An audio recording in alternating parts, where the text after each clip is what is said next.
Joining us now from Tel Aviv is political commentator Tom Gross. Will be discussing the latest from the U.S. elections. Good to see you, Tom. Good morning. Now, just hours ago, Trump claimed victory, and it looks like he may win even by a landslide. Why and how do you think he has managed that? Well, yes, look, in some ways, it's one of the greatest political comebacks of modern history. He was entirely written off 4 years ago, including by many people in the Republican Party. He's also not so young. He's almost 80. In the last 4 years, he's had pretty much everything thrown at him. He's had legal actions taken against him, some of which seem to be designed just to get at him, or his supporters would say, and he's been unfairly targeted. He's had just this year 2 assassination attempts. He's had much less money than the Democrats. So it's an incredible victory. I think there are a few reasons. First of all, he campaigned very well, whatever anybody wants to say. Look, he knows how to connect. Think about it. He wore a McDonald's apron and served French fries and Big Macs a few weeks ago. He wore a garbage man's orange jacket that the garbage collectors wear. And drove a garbage truck when Joe Biden, the sitting president, called his supporters garbage. So I think that he's campaigned well, and he has defied the media and the polls, who expected it to be very tight and very narrow, very tight race, or possibly even a victory by Kamala Harris. It looks like he has the popular vote. It looks like a landslide. I might also add that I think the Democrats have made a lot of mistakes. First mistake is they should have been more honest about Joe Biden's health at least a year ago, and maybe had an open primary at the beginning of 2024 or last year to allow other candidates to come forward.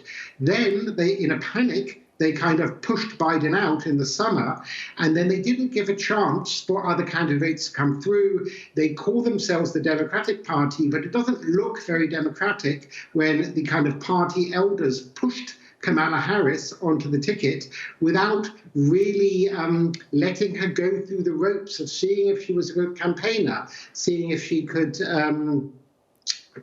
be successful. I'd also say the Democrats ran too much of a negative campaign.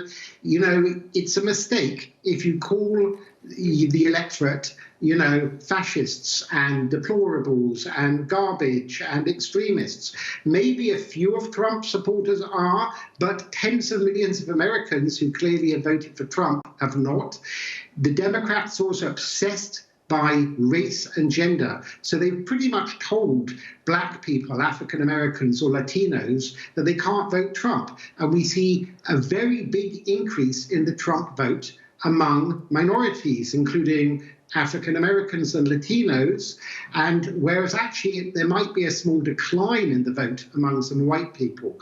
So I think I'm a believer in a two-party system where both parties are strong. I don't like it if it turns out that the Democrats will also control both the Senate and House of Representatives. It looks like they might do so. We don't have the results yet, because I'm for checks and balances. But, the Democratic Party need to do some serious soul searching.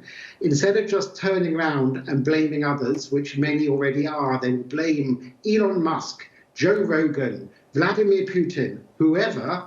They need to look at why they are not producing better candidates and better policies.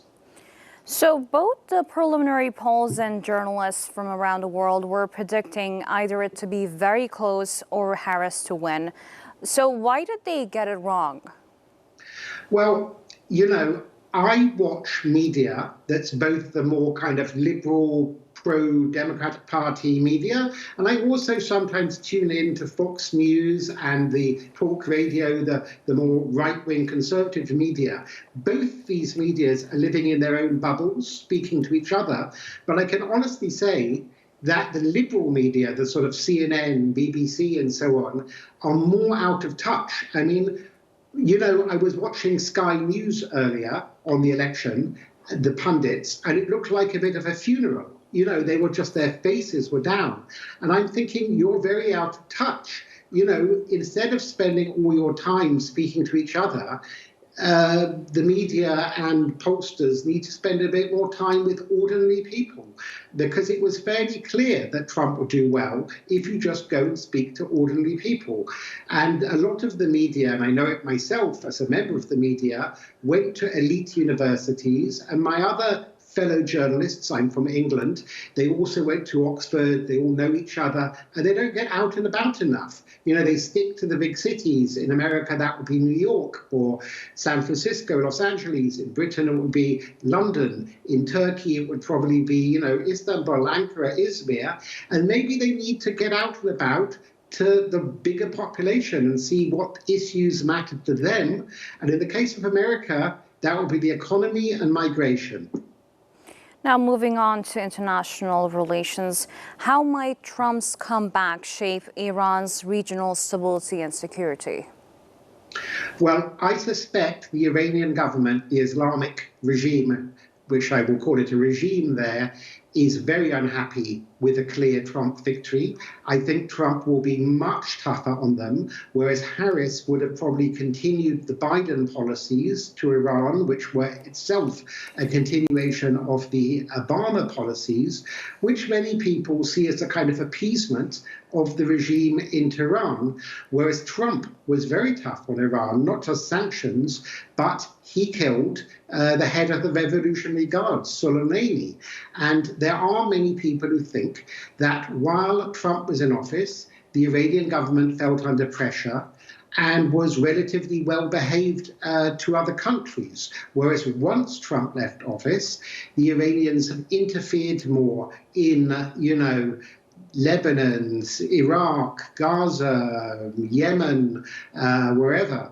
And they've had money that the sanctions relief have given them, tens of billions, which they've used to finance militias in Iraq, Lebanon, Syria, and elsewhere, Sudan even. So I think that Trump will be much tougher on Iran. And because of that, I know he said in the campaign that he'll bring the Gaza war to a swift end, and people have dismissed it.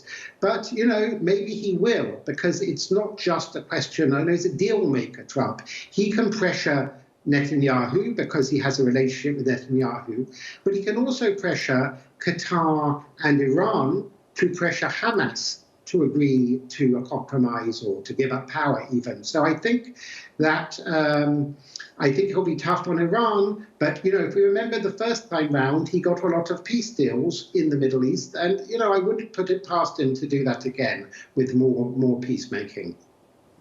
Now, lastly, in what ways can we see change towards the emerging geopolitical challenges such as the Russia-Ukraine conflict? Okay, so this is a very important and interesting question. We know that in the Republican Party of Trump, there are those people who don't want to spend another dollar helping fund the Ukrainian war effort against Russia. And, whereas the Iranians might not be very happy with a Trump victory, in theory, the Vladimir Putin and the Russians might be, because it was the Democratic Party under Biden-Harris that has given a lot of arms and help to the Ukrainians in their war to try and expel the Russians. However, I'm not so sure that will be the case. Trump can be tough. He can be unpredictable. If I was Putin, I'd be a bit more frightened of Trump as commander-in-chief than I would be as Kamala Harris as commander-in-chief. And I think, there will have to be a compromise to bring the Ukraine-Russia war to an end, but it's quite possible that Trump will be able to secure better terms for Ukraine than Harris would have done. Because, Trump is, like I said, a tough deal maker, a businessman in the past, a negotiator, and he doesn't like to lose. He likes to be a winner. So I think he may be able to bring the Ukraine-Russia war to an end, not in a way that will totally satisfy the Ukrainians, but in a better way than Harris would have been able to. Tom Gross, thank you for joining A News, and thank you for your analysis. Thank you.